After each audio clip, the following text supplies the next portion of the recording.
Hello, and thanks for joining us. I'm Kevin Nealon. Our top story tonight, it appears congratulations are in order. We are monitoring things closely as details continue to come in, but it seems...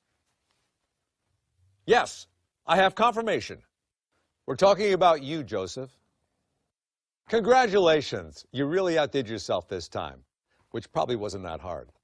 Our team has discovered footage from one of the many celebrations taking place in your honor.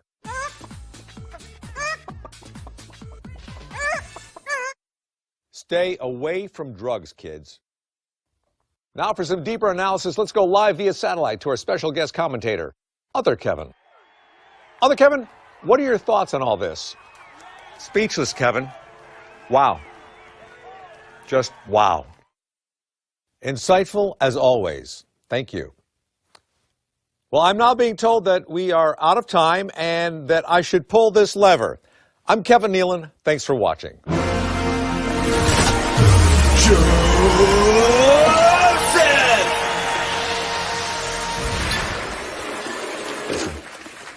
Take care, Jimmy. Thanks, Bob. Joseph Jaffe is not famous. I'm famous. Joseph Jaffe is a delusional human being who thinks he's famous. He's not famous. He's not famous. I'm famous.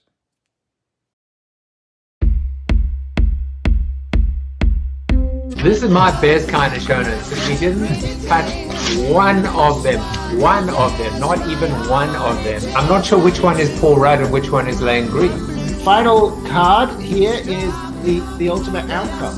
Today is Take Your Dog to Work Day. Oh, like Scooby-Doo. Without further ado, his debut. Sweet Caroline. Everybody say hello to Sammy. Is it not good? I'm just pausing so that you just are at the front of your screen. I'm so enormously flattered. Branding is not a bad blind date. I'm gonna have to take a picture of this. No, this is agape. This is love. I really enjoyed this. You did do your homework. You asked great questions. I'm flattered. Thank you. You just made my day. Look at you! You are insane. How did I do that? You're How insane. did I do that? You're insane. Well, hello everybody. How the hell are you? It is February 17th, 2022, and it is time for another episode of Joseph Jaffe is Not Famous. How could I be famous when I have the very famous Seth David Radwell in the house? He is the author of American Schism. I was going to say that almost sounds like a Wordle word, but it's one letter too many. Since the sadistic New York Times took over Wordle, they've made it really, really hard for us normal people, us median voters. The book is called American Schism, How the Two Enlightenments Hold the Secret to Healing Our Nation. Good luck. Good luck. And may the Schwartz be with you. But Seth will be in the studio. He was actually asking me, what is the typical audience of your show? And I said, well, we've got Tom Morris, who's our correspondent today. Tom will be delivering his weekly, I should say, expose. Is it an expose? His vignette on philosophy. And I said, my mother, who is watching in South Africa, she is the typical audience. She is the Peoria of my show. If I can please her, surely I can please anyone. Mom, I'm sure you're going to enjoy this show because it's a really important topic, and it is one that requires unique, diverse, strategic, insightful, visionary thinking. But more on me later. I'm just kidding. More on Seth later. Let's get on with the show. This concludes, I think, just an amazing week. What a great set of bookmarks. Dr. Sheena Mason talking about the fact that we are all born raceless, not racist, but raceless. And on one hand, thinking about how we bridge the divide, how we heal the nation. And now Seth Radwell completes the sandwich this week. And then tomorrow, this one was pre-recorded, but Nick Small, 13 years old, creates the Ranchy Rednecks, also, funnily enough, with a view towards maybe repositioning or reinventing the redneck, and trying to come up also with a healing tone as well. If a 13-year-old can do it, surely we can. You're just going to absolutely love this interview. I enjoyed so much being able to talk to him. Now, we've been through a crazy roller coaster when it comes to my cryptocurrency, the Jaffe coin. It was $9.38, and then I woke up, I guess, yesterday, and it was $15.77. Today, this morning, it's now about $12. You know, one of the things that's so interesting about this, yesterday with Jared on the show, Jared Morris, we spoke about this idea. He spoke about this idea of, for him, the balance between pride and humility.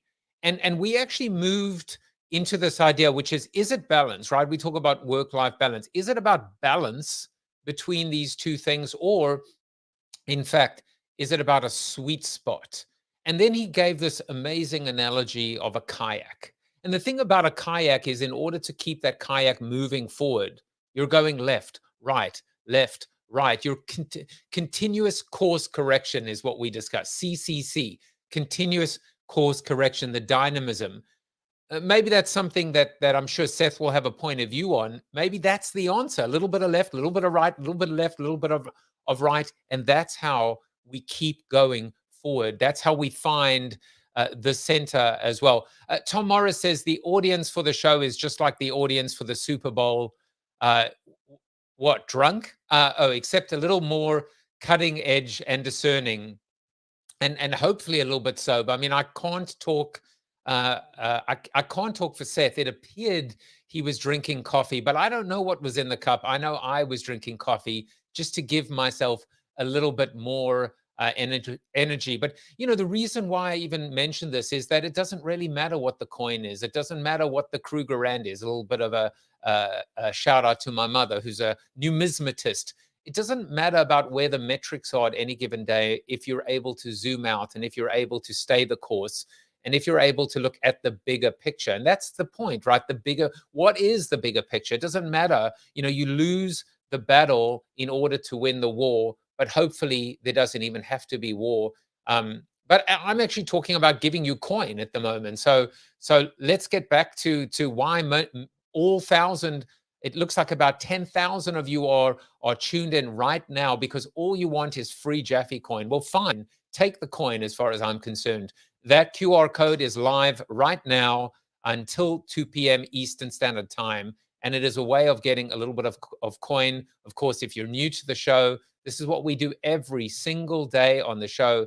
We give away a little bit of coin because this is the streaming era, and what we are doing here is reinventing the streaming era. I kind of push off against the talk shows that are pre-recorded for the most part. I want this to be live, which means that we can do things like say hello to Prestidigitateur. Good evening to you. She's, you know, obviously not in the US, or maybe she just hasn't opened up her curtains yet. But that is what we do here. So if you go into my Discord server, if you want to know what the URL is, it's very simple. Bit.ly is how you subscribe to the show. Bit.ly/subscribe to the show is how you subscribe to the show. And bit.ly is how you join the Not Famous Discord. And by doing that, you stand a chance to win. In fact, I've been giving away an NFT every single day this week. And so, you know what? Why should today be any different? So it is time right now with my production studio of one to make sure that we do the drawing for the final NFT this week. And of course, how do we do that? We go to the wheel of names. Cue the reverb and the echo. Let's spin the wheel and see who won.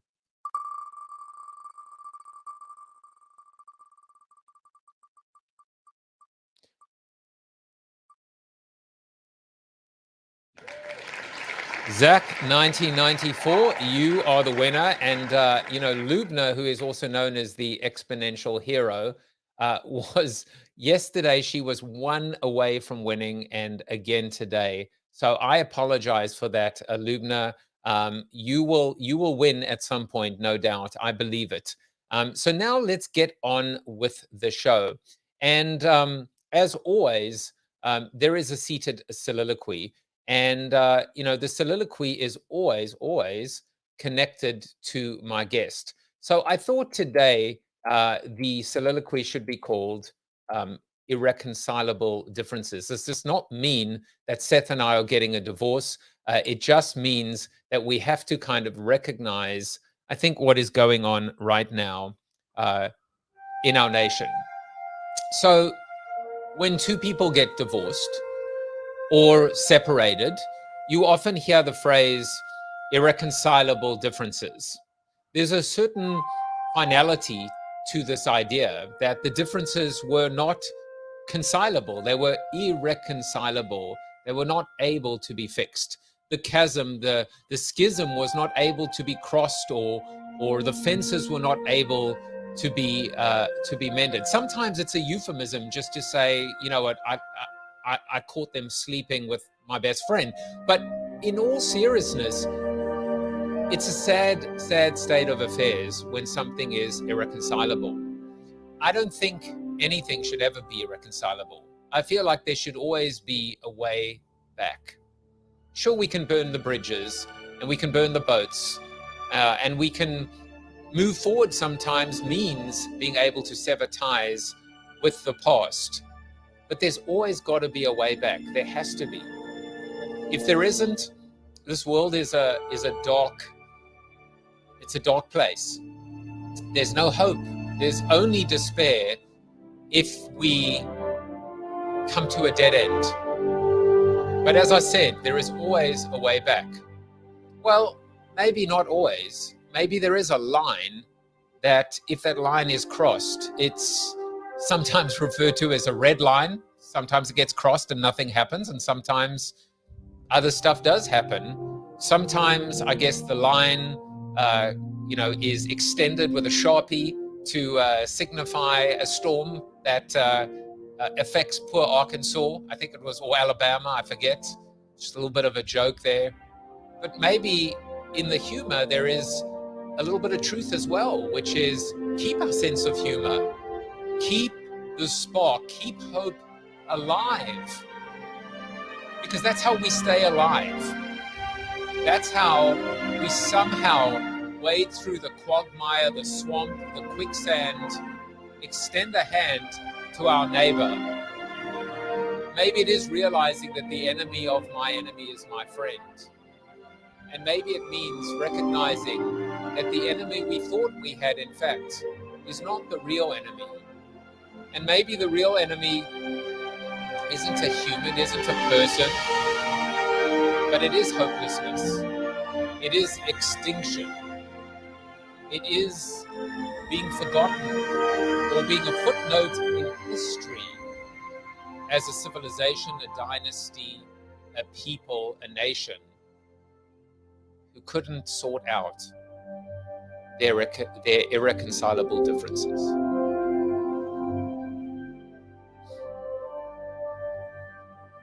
And now I intend not to have irreconcilable differences with my guest, Seth David Radwell. Seth David Radwell is the author of American Schism, How the Two Enlightenments Hold the Secret to Healing Our Nation. He's an internationally known business executive and thought leader in consumer marketing. Looks like we're from the same industry. Earning a master's degree in public policy from Harvard University's Kennedy School of Government. Okay, so that's where we're not the same.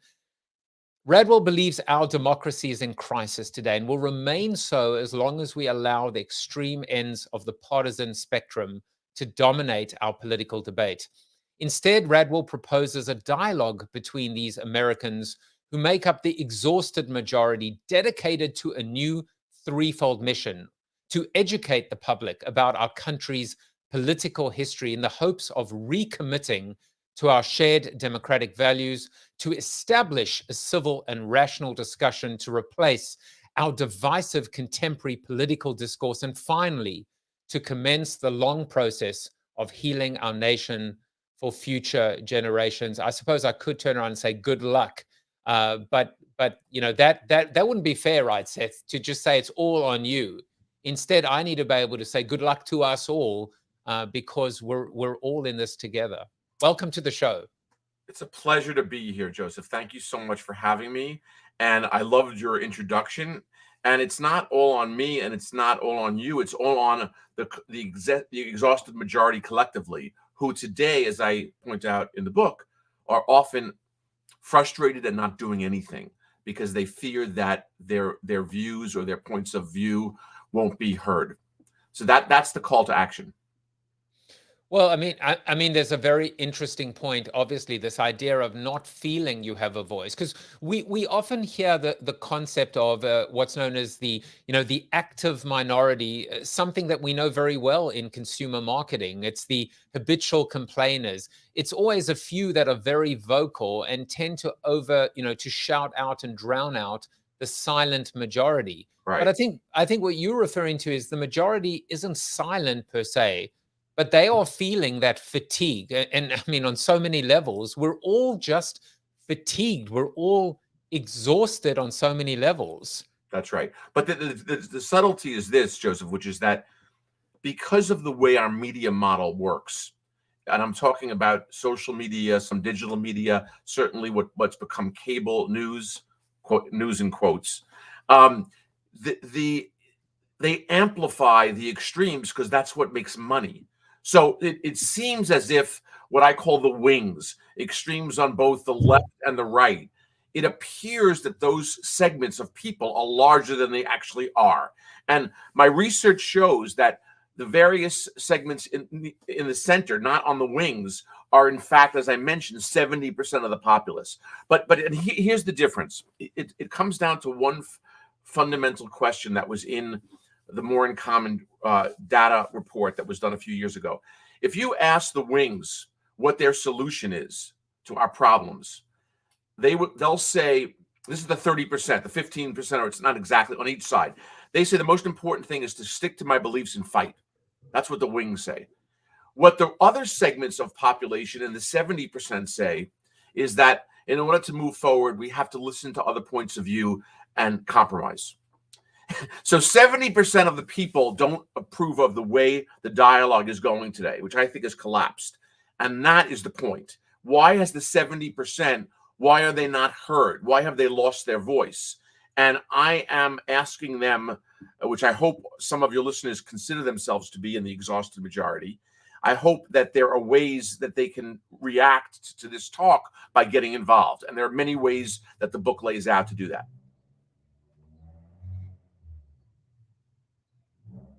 I can't hear you. I lost sound for a second. No, you didn't. I went on mute, and I always, for some reason, forget to go off mute. It's a weird thing. I was adjusting my microphone, thinking how subtle I was and how smart I was, but maybe I'm going through my own PTSD. But Glenn, who is watching in his self-driving car right now, just said PTSD, and it is a kind of that. It's a it is a shock. The country has gone through such turmoil over the last 4+ years, and in truth, and I'm sure you would agree with me, it's really not the last 4+ years. It's like it's probably since 2000 circa. In fact, it's not even 2001. The schism has started between, it's almost two children, the left and the right, saying, all right, fine, we'll wait until wait until you see what we're capable of. And so the extreme just gets, the pendulum is not even swinging wider. It's getting to a point where it's out of control. Well, so first of all, my contention is that it's our history can act as a salve to our wounds of today, if only we would apply it. And so the book looks at what the American Schism actually is and shows that it goes all the way back to our founding. So the divisions we have today are not new. we've had divisions at every era of our history. And what is illustrated is that we, at times in our history, we've used a secret sauce, if you will. We found a way to use your analogy that introduced this segment, to figure out how to reconcile our differences. And at times we have not. And when we have not, it's often led to social unrest at the best, but often very violent action and war. So my point is that there's a different path. There's a path that we've outlined and used at times to reconcile our differences at some level. I'm hopeful that we can get to that point again, but I fear, Joseph, that we're moving in the wrong direction. Well, I don't think your fear is I don't think you're alone with your fear. I mean, I've been hearing now intellectual, smart, level-headed people talking, actually uttering the phrase civil war, and it's beyond scary. Well, let's go back to that thought for a second, which is there were always checks and balances. There were always, I mean, even when we think about three branches of government, who would have ever thunk that the Supreme Court could have been seen as a political animal? And now it's is anything left? Is anything sacred? What do we have left? So here's the problem. We have a perfect storm of two trends. I argue in the book in some detail that our current government our political industry, if you will, no longer works. It's broken down for a bunch of reasons, which are explained. At the same time, the political discourse, the public debate has collapsed, and rancor and acrimony have replaced any form of logic or reason in that debate. So that's the public debate and the political industry. But the reason why I left my career in business to work on this project was because my fear is that private sector leaders, my former peers in business, CEOs, CMOs, they are so afraid of bringing on the wrath of some group that they're afraid to get involved. They become apathetic. They put their head in the sand because politics has become a third rail. No one wants to touch it. Now, if the political industry is broken, our public debate has collapsed, and private sector leaders won't advocate for our democratic norms, we're in trouble. And that's where I think we are. I always like to come up with book titles for my guests. So look out for Seth David Radwell's new book called The Third Rail, Why No One Wants to Go Near Politics. That's a good title for a book. Let's take a small step back and we'll go from we'll introduce a little bit of ridiculous just to kind of bring us back from the brink, because this is a pretty serious topic. But I call the segment Fun Facts. And don't blame me because you alluded to your career before. Right. It turns out that not only did you have a career before, but you had one hell of a career before you were the CEO of one of the biggest acne brands in the world. And so I have two questions here. One is a ridiculous question, and the other one is a very serious question. But the ridiculous question is, what the hell is the deal with Dr. Pimple Popper? What is going on? Because you can't watch, but you also can't look away. It's a very strange phenomenon. I led Proactive for many, many years as CEO, and it always amazed me because, of course, we did a huge amount of advertising. It always amazed me the degree to which, as digital media exploded, people were fascinated by pimple popping videos, which it's kind of a strange human trait. It's like it's not exactly the same, but it's analogous a little bit to how we can't take our eyes off of something that's violent. We kind of watch it, even though it's horrific. So that is part of our human nature, and I think that. The larger point for me was that, before Proactive, I led many consumer brands, and I was in publishing, and I was using the marketing tools of today, the internet, digital marketing, et cetera, to help sell products. And it was that that background that made me consider using my marketing skills to help get all of these people with their head in the sand to wake up and take some action. So that's the campaign that I have called Fight Unreason with Reason, which is related to the book American Schism. Well, funny you mentioned that. We just happen to have this just handy as well. We'll talk about this idea of finding. I see some very interesting. So my second question was actually a more serious question, which is going back to what prompted you to go all in on leaving, the cushy job, the safety, the security of a corporate job. We were actually talking in the green room earlier, and I was talking about my pivot to become a talk show host, and you spoke about this as a pivot as well. But I see some very interesting things. Number one, the silent majority to the exhausted majority. I see the straight line. But the other thing, going back to present time, I look at what's happened in this country over the last 2 years. And I'm specifically talking about the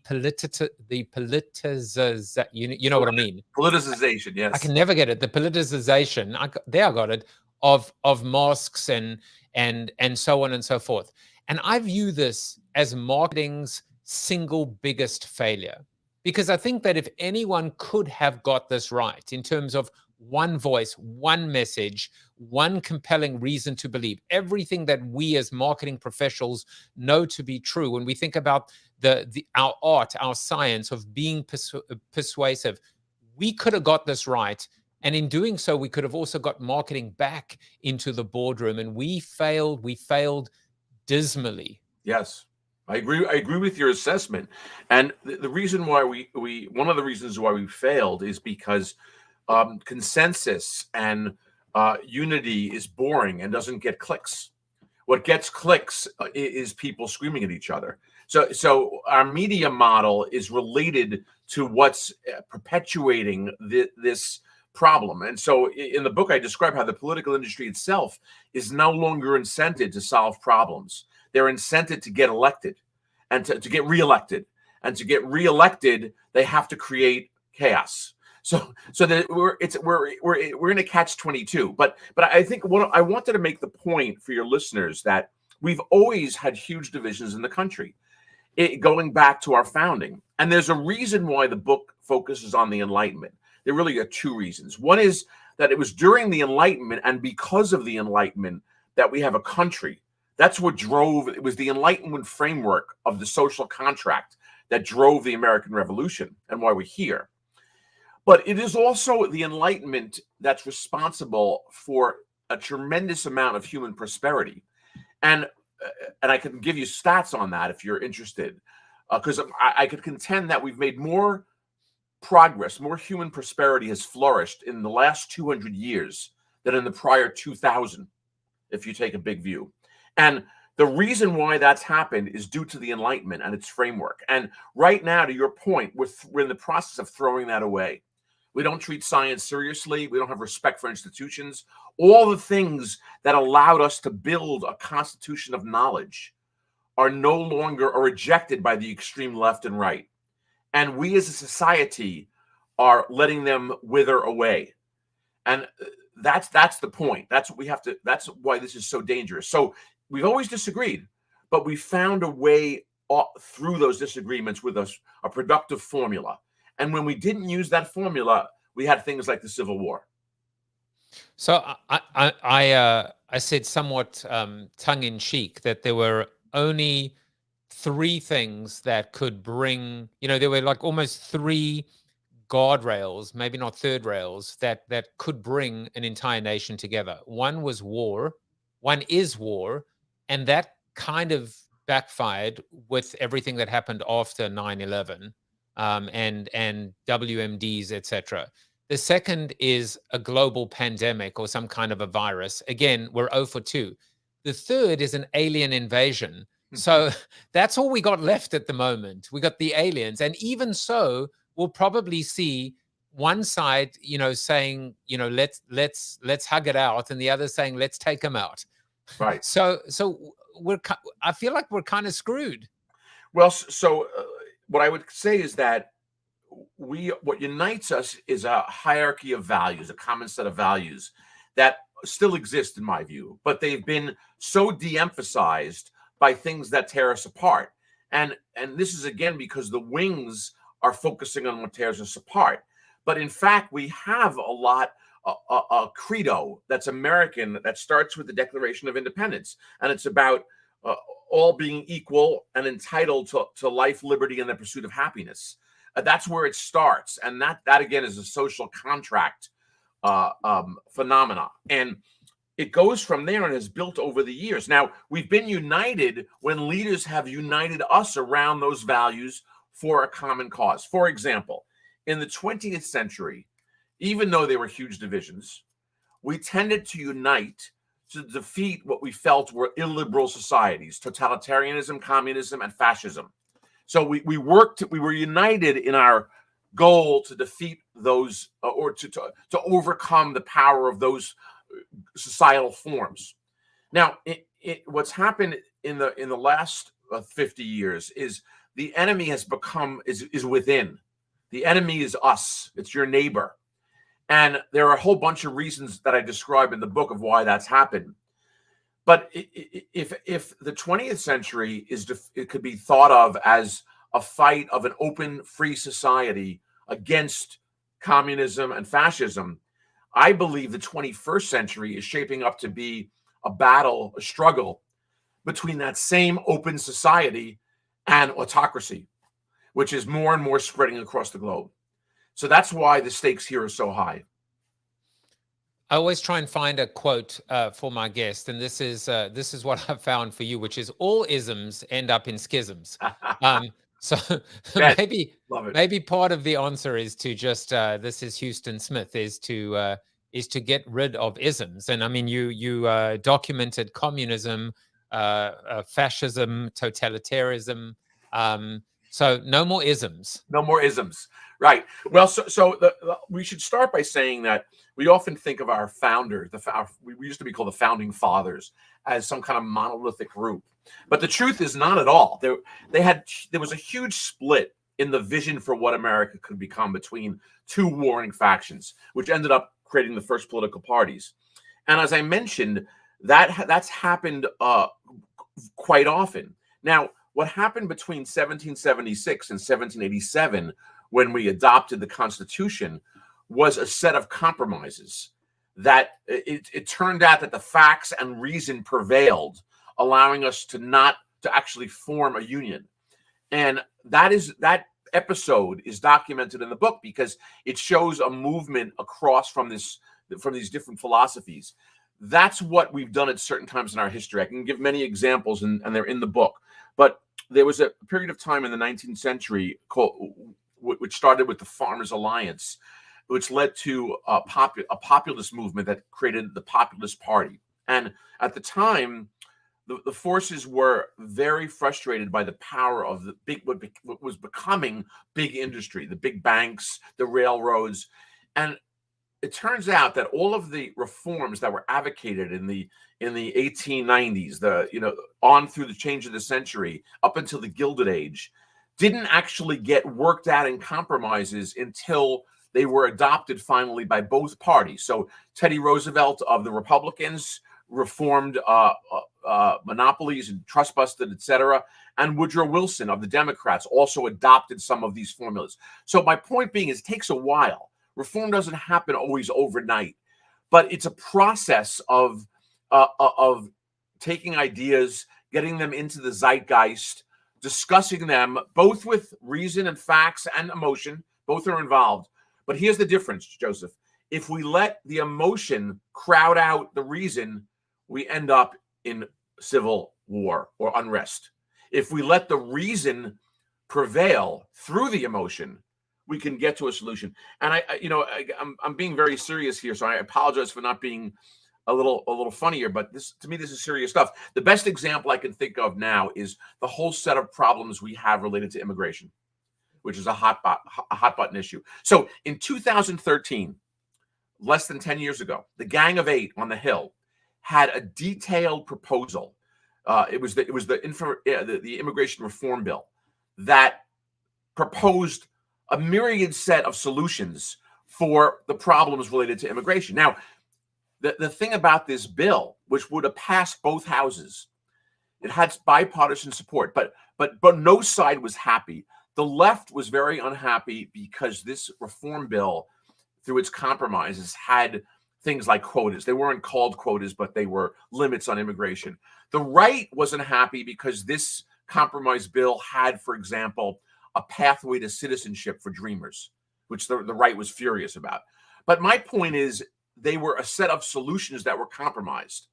Now here we are 9 years later, after that got thrown, that model of that secret sauce of working together got discarded. And we talk a lot and shout a lot, in fact, about building walls and open borders. So we're doing a lot of talking, but very little problem solving because we're using the other formula. We're letting emotion drive the discussion as opposed to facts and problem solving. Well, listen, the word emotion and that insight is very valid. The other one that you spoke about, which I want to just touch on, is compromises.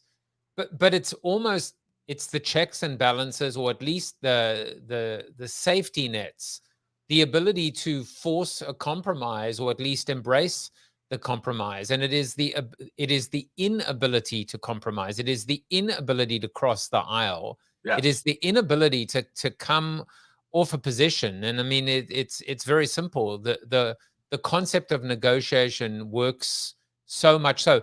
It's funny because, a lot of people say the definition of a great negotiation is both sides feel like they won. And I always remember my brother-in-law said a great negotiation is where both sides feel like they got screwed. They got right. They sacrificed. But it doesn't matter as long as both sides feel the same thing.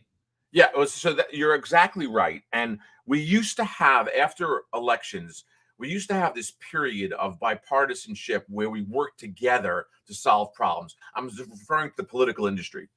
And that's changed. And the best way I can describe it is, or what I think epitomizes it, is 2016, when the Republicans won back the Senate, Mitch McConnell, our now minority leader, had a famous quote. He said, "Elections have consequences. Winners make policy, losers go home." Okay. Now, that is, according to theorists about how democracy works, that is the exact opposite of how a democracy is supposed to work. Okay. And Daniel Allen, who's quoted in the book and is someone I've read a lot about, talks about a bottom-up form of government necessitates a kind of listening. So, for example, it's not what Mitch McConnell said, that winners make policy, losers go home. In fact, what elections mean in a democracy is winners get to chair the conversation, but the first responsibility is to bring the losers back into the conversation and figure out how you can resolve the problems. That's exactly the way it works. So what I'm pointing out, and some of your listeners may not agree with me, is that the current way we're practicing quote unquote democracy in practice is not the way it actually works. We're trying to put a square peg in a round hole. I don't think, I don't think certainly the people that watch the show, they are enlightened because they watch the show for no other reason. But absolutely, because we're all jointly exhausted. By the way, Glenn said, how about crassies? So maybe if isms are bad, then maybe crassies are good. But let's get back to the subject at hand for a second, because I went and I found this when I was doing a little bit of research on schisms. Yes. And turns out that it was a little before my time, but in 1054, the Great Schism. The Great Schism, yes. The Great Schism, and took two of the taboos, right, which I was always taught as a marketer. There are three taboos: sex, religion, and politics. But this one involved religion and politics. Yes. But ultimately, what it led to, just like when we think about the revolution, when it led to a new order. It led to something new. In this case, two major branches of Christianity. So I have to ask the question, which comes back to this two-party system, and recognizing right now that surely what we need is a new business model. Correct. I wrote a piece that was on Smuckonish a while ago that I said, what if our founding fathers were the founder fathers? In other words, thinking of them as entrepreneurs and thinking of America as a startup. And I said they'd be rolling in their grave. They are rolling in their graves right now, looking at what has become, because they were risk takers and entrepreneurs. And now we're not taking risks. We're trying to mitigate them. So that's right. Maybe that is the answer, is we need a new business model. And who better to understand this than business executives? And that's, I think, your secret sauce that you're bringing to the table.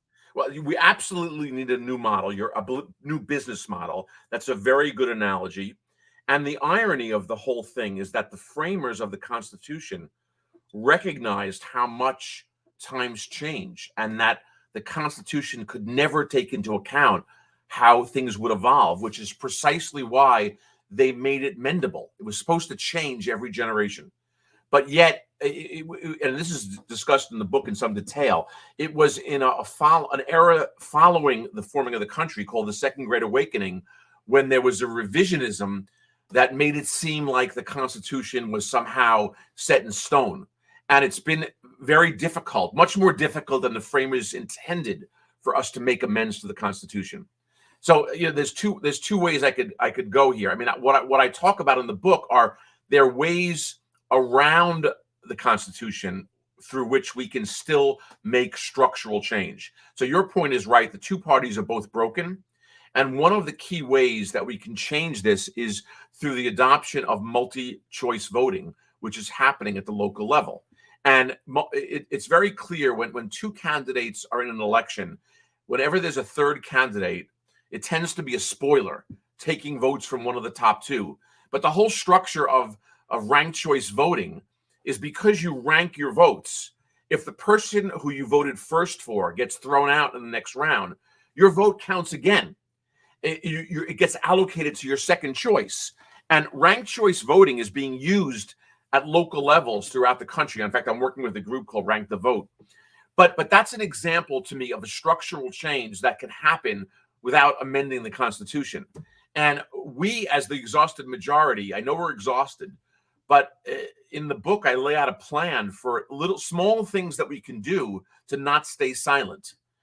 And some of them relate to structural changes like this one, but some of them relate to mindset changes. So I'm working with a group called Braver Angels, which is not, all of these organizations, by the way, are nonpartisan. Braver Angels gets what they call Reds and Blues together all over the country to talk to each other in a different type of dialogue. And the rules are there's no ad hominem attacks. It's a different way of talking to each other. And there's no agenda politically except that. That is the goal of the organization. So that relates to a mindset change that I also argue for in the book, which is that we have to be able to listen and talk to each other. And the objective truth, facts matter. See, they don't matter anymore on cable news or on the internet because no one's held responsible for checking them. But as I used to tell my marketing teams when they would propose plans all the time, Joseph, God is in the details. Everyone else has to bring the data. No, I'm sorry. In God we trust. Everyone else has to bring the data. I screwed up the metaphor. But that's the point, is data matters.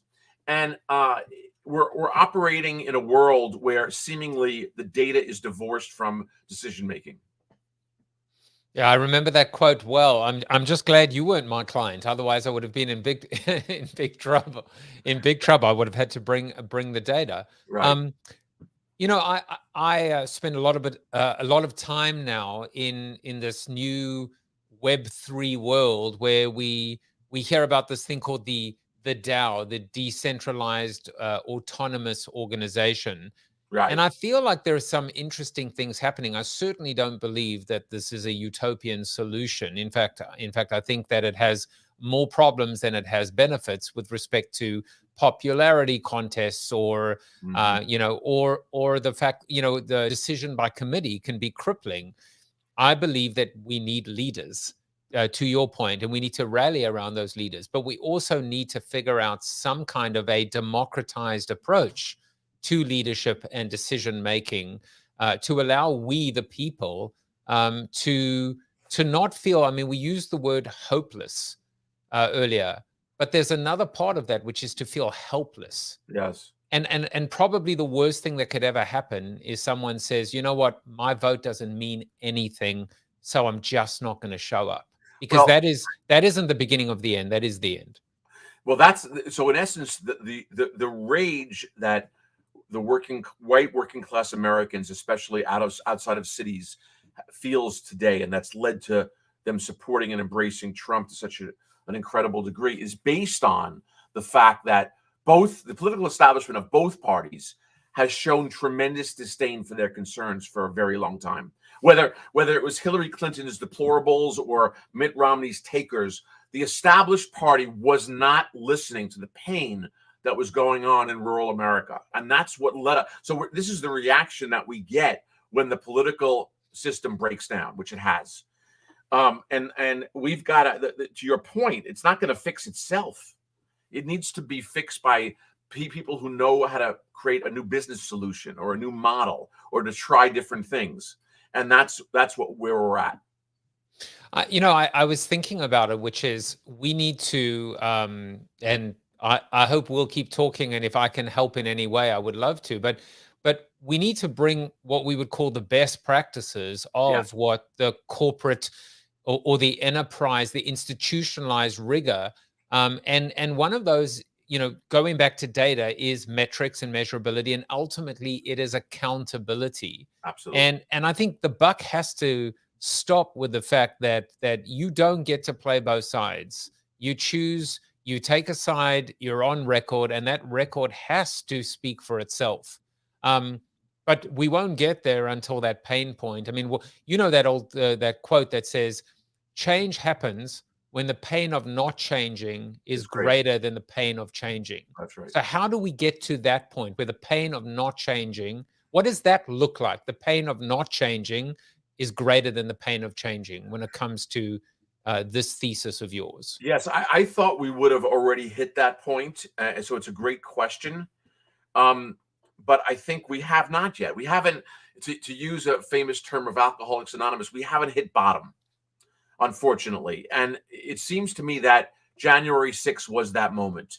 And just like I'm talking about history being important, it's ironic to me what's happened since January 6th on both sides of the aisle.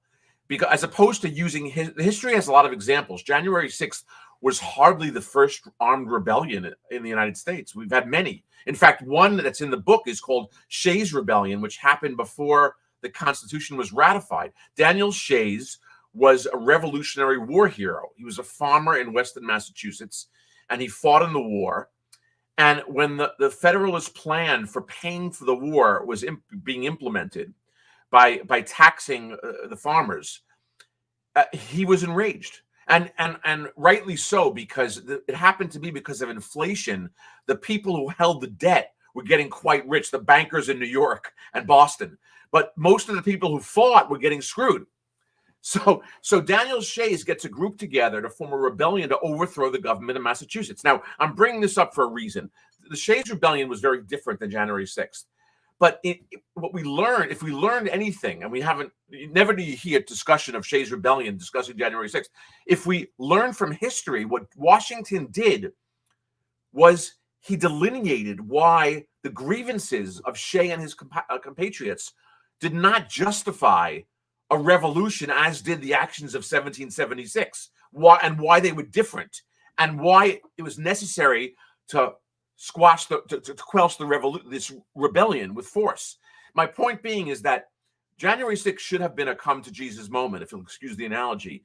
But it's another situation where the truth is not, is being suppressed. We're being spun a story. The more and more that comes out, it seems that we have gone through a coordinated attempt to overturn an election at many levels.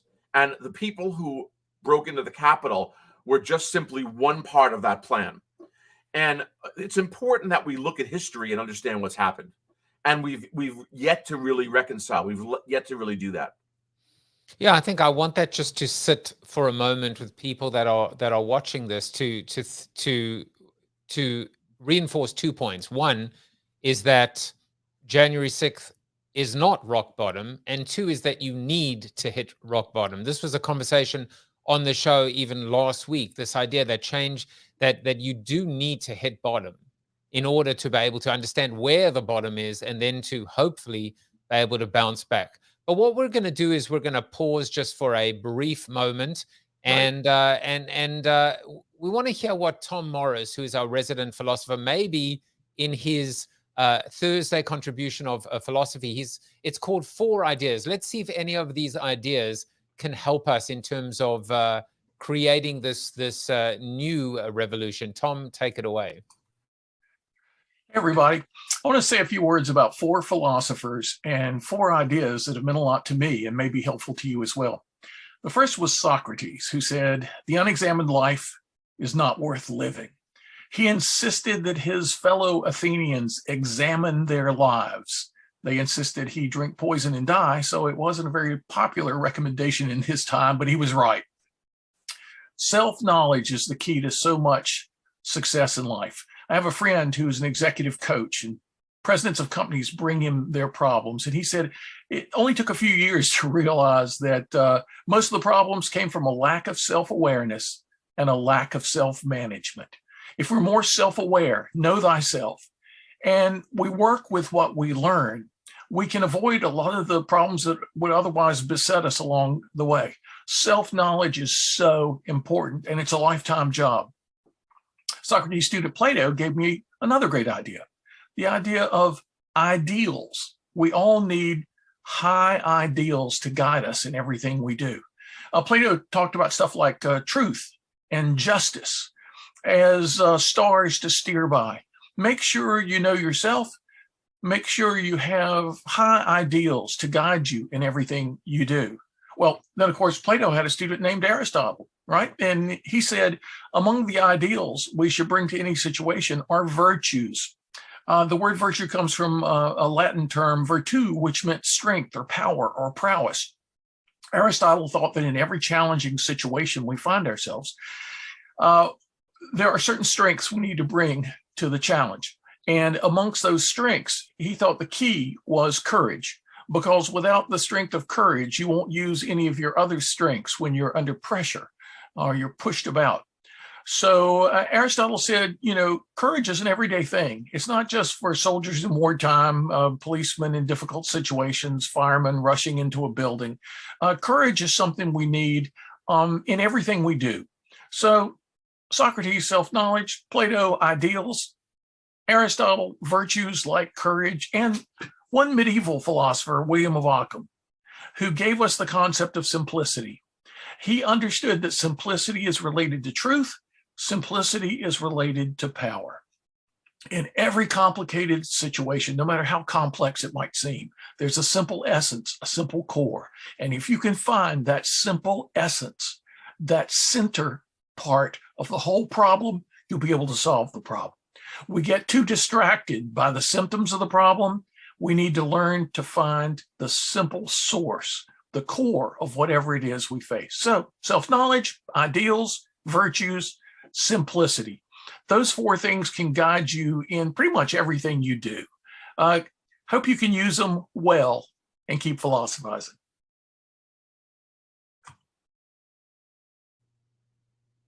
It was great. Very, very compelling. Yeah, I was thinking with respect to simplicity, even going back to yesterday's conversation, you know, Jared, who was my guest, spoke about how he in his life tries to find, again, the balance between pride and humility. And I was thinking it really does come back to the thesis behind Built to Suck, because what I did is I went back into history as well, and I looked at 5,000 years of civilizations, dynasties, empires. Every single one of them has fallen. Every single one of them. Not one remains. And the funny thing is, when you look at current day, and current day does not include Nazi Germany, current day includes USSR, which is now Russia, which who the hell knows what that will be tomorrow. When you look at EU and UK with Brexit. And then at the bottom is this little purple patch, probably ironic that the color is purple. a combination of red and blue that says USA. And I think we are deluded, we are delusional if we believe the greatest country in the world, which is the pride, will continue to be that without the humility and without the ability to figure out the compromise, to your point. Very well said. You know, one of the reasons why we've been the greatest country, or let's say for the last 100 years, why has America been the envy of the world? And I would contend that, you know, it's not our military prowess. It's not. There are two reasons fundamentally that I think we've become such a beacon of hope. One has been that despite all of our flaws, we have been the greatest experiment in self-government that's ever been on the planet. And the second thing is, I think we have become a beacon of hope because our model of American meritocracy, though far from perfect, has given people who are not born into a noble family or into rich conditions, they've given them a model for how hard work and ingenuity can create success. And I think those two things, our model of democracy and our meritocracy, are both getting eroded. So, for example, the reason why January 6th will go down in history as one of the most consequential events in our life, in the history of the country, is because it was only the second time formally that this transfer of power from one president to another did not happen smoothly. That is, in fact, a hallmark of an experiment in self-government. And it was interrupted this time like it was in the Civil War. There were other times when it was contended, but never in the way that it was in 2006 in 2021. So that's why if we want to remain the beacon of hope and we want to remain a model for the world, it's not going to be by invading other countries or putting troops on the ground. It's going to be by fixing our experiment in self-government at home and fixing our meritocracy so that we get a better level of equality of opportunity for everyone, which at some points in our history we've done quite well. I think the studio audience, as opposed to the skull behind me, are going wild. I have hope, and I believe, and I think that your theory of the exhausted majority is going to prove to be prophetic, visionary to be sure, but prophetic. I think that what we're going to see in this world where PR has overshadowed marketing, because that's really what's been happening. I think that if you live and die by your ratings, we've already seen CNN suffer what looks like a fatal wound, but certainly a body blow. And all we need now is just to wait for that fatigue and exhaustion to set in on the other side, where suddenly people wake up, they look up, they realize that there is better things to do with their time, with their life, and that their neighbor is not their enemy, but in fact their brother, their sister, their friend. Come together, and clearly the first place to start is by reading American Schism. So how's that for a segue? That's great. But it's just been a pleasure having this discussion with you.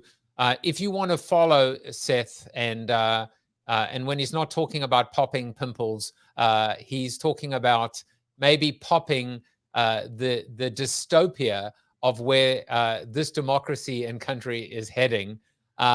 You can follow him on Twitter. You can follow him on Instagram. You can connect with him on Face Meta Book. Certainly buy the book at AmericanSchismBook.com. And you can also find out more about what he's up to at SethDavidRadwell.com. And finally, even though I do not expect you, if you did type that in, I would be very, very impressed.